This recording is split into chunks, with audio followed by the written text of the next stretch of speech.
Since the invention of the printing press, there's been a battle to control disseminated information. In the early 1900s, oil tycoon John D. Rockefeller took control of every newspaper and news editor of his era.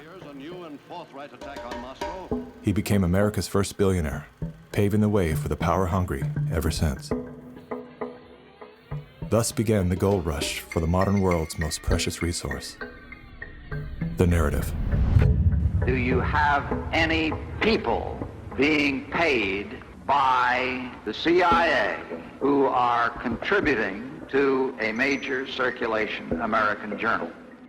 During a Senate committee investigation, it was revealed that the CIA had been conducting a covert operation to infiltrate and control U.S. media.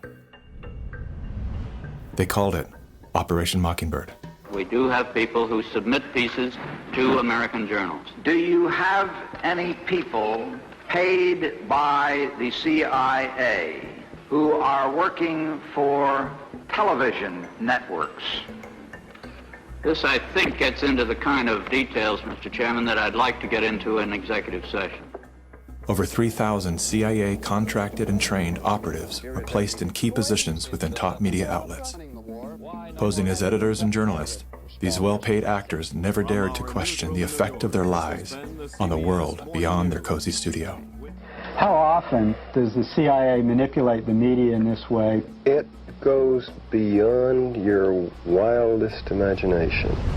Setting up student organizations so they could draw radical students in. 5,000 university professors co-opted to help the CIA manipulate people's minds.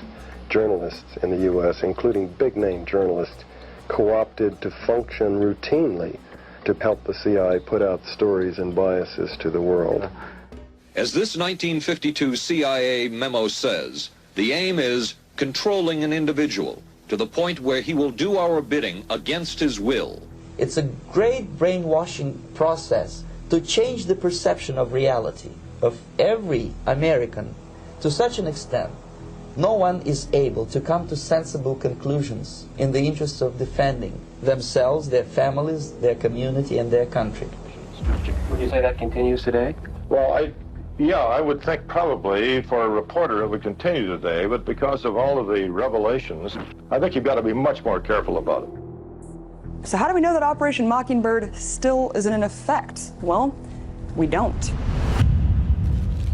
It was the Telecommunications Act of 1996 that opened the door for predatory corporations to monopolize the industries of print and broadcast. This bill protects consumers against monopolies.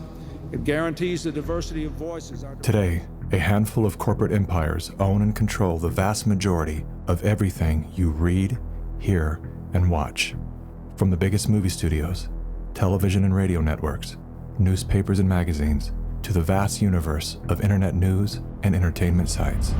Amazon has transformed its operations in response to COVID-19 to protect employees and keep packages flowing. The company is keeping its employees safe and healthy while still delivering those packages to your doorstep. The company is keeping its employees safe and healthy. The company is keeping its employees safe. Millions of Americans staying at home are relying on